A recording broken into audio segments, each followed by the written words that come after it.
On the Deseret First Credit Union hotline is our good friend and the one and only Jimmer Fredette. Jimmer, welcome back to BYU Sports Nation.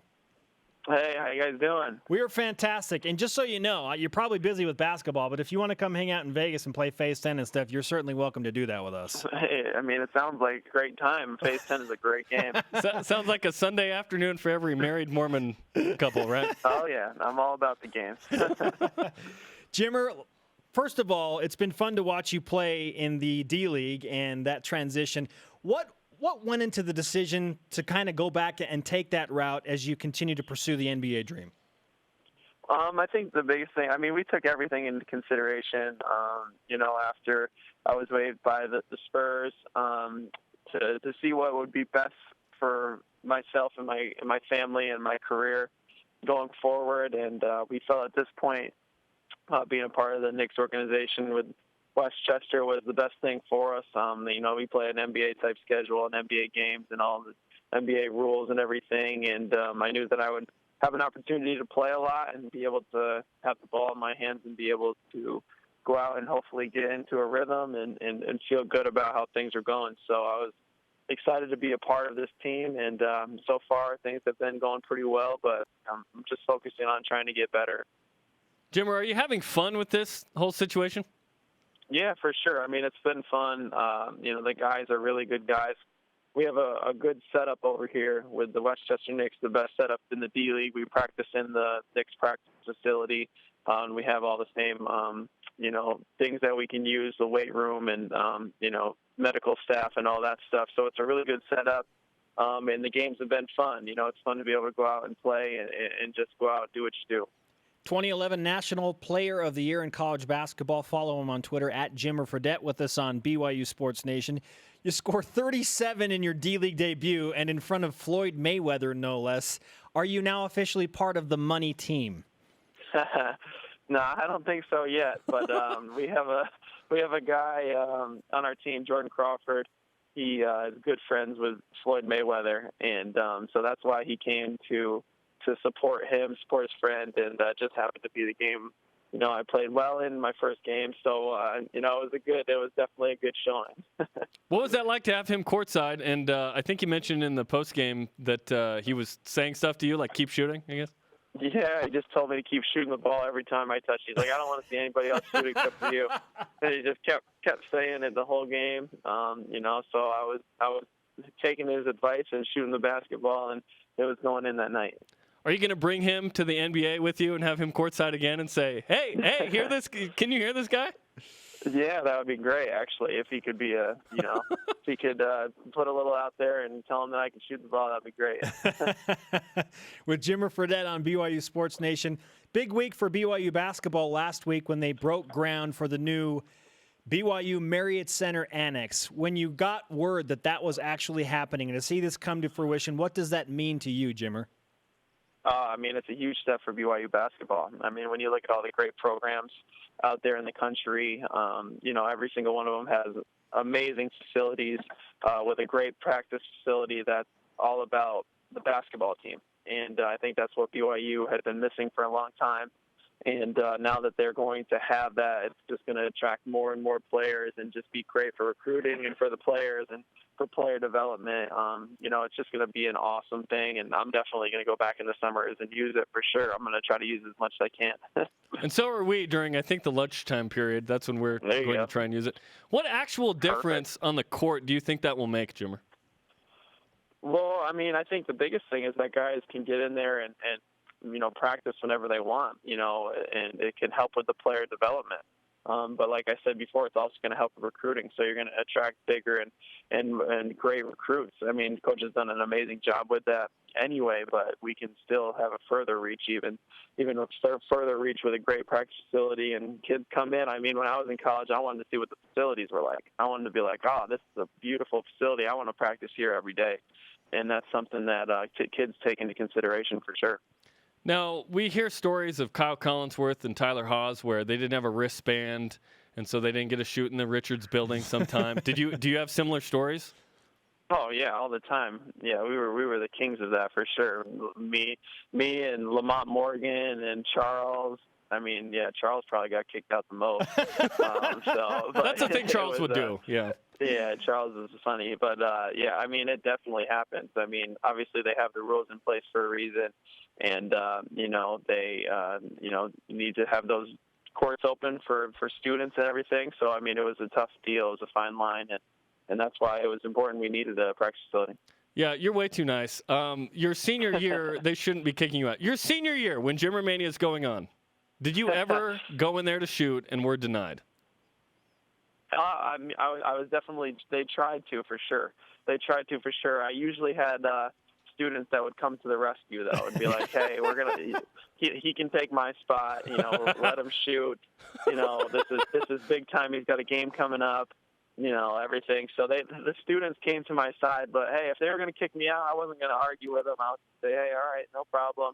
I'll try to find another gym." Oh my goodness! Trying to win ball games here, people.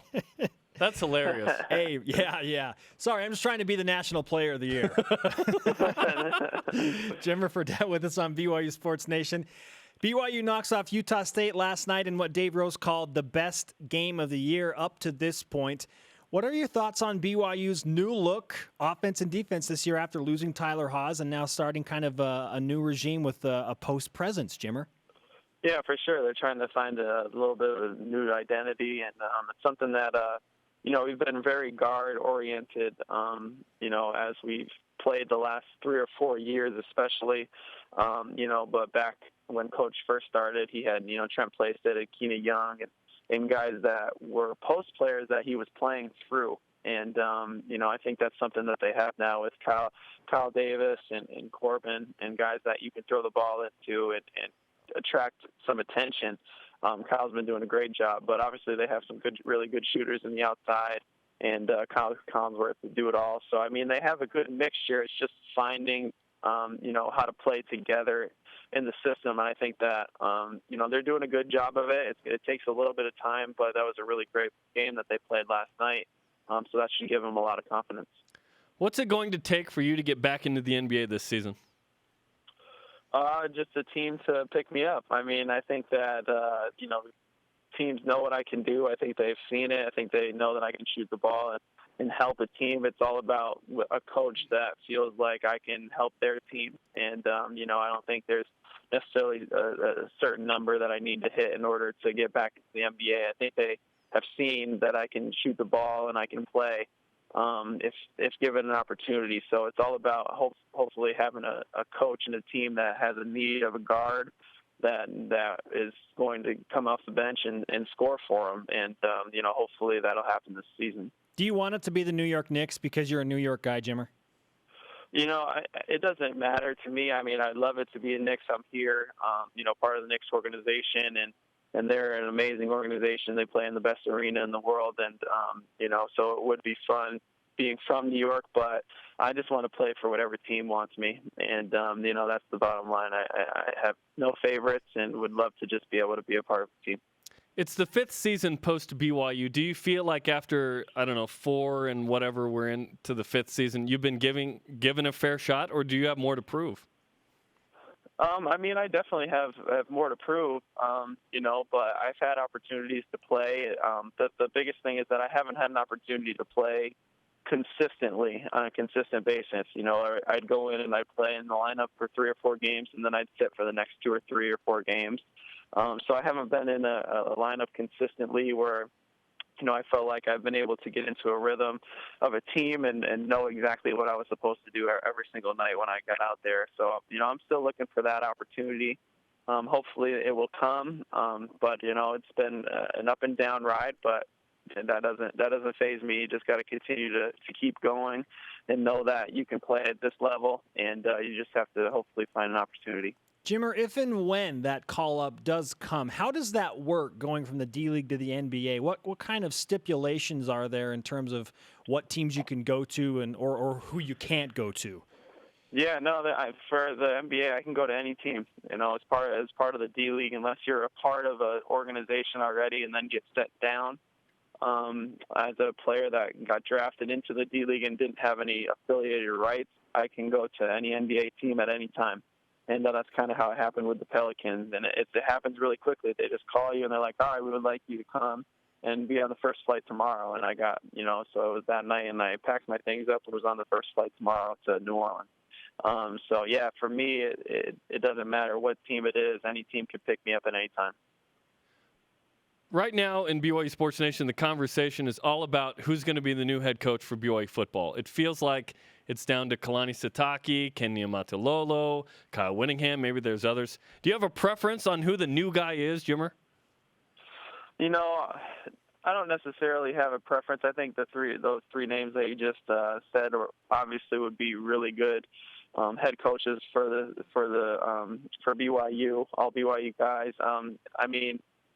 It's tough, I'm sure, for Tom Homo to find a guy that it's going to fit and be, to see what is going to happen in the future. You never know when you bring in a coach how things are going to evolve. And obviously Coach Mendenhall did such a great job with BYU and got them back on the winning track. And, it's had a great record here for the last 10, 11 seasons. Obviously the Navy coach, I'm not exactly sure how to say his name, but he's done a great job with Navy as well. He's a great coach and seems like a really nice guy. So we'll see what happens. My father-in-law, Rich Wanacott, he said that he's tried to apply for the position too. So I think he'd do a pretty good job as well. So we got some good candidates out there. How much did he pay you to say that? he'll literally do the job for free. So just so you guys know, if you guys want to work that in, he'll do it for free, save some money. Jimmer, that was impressive, man. Football analyst. You may want to think about that some point in the future. Yeah, maybe one of these days. Hey, great to talk to you, man. We wish you the best of luck as you continue with the Westchester Knicks, and we'll hope for that call up. Great. Thanks, guys. I appreciate having me.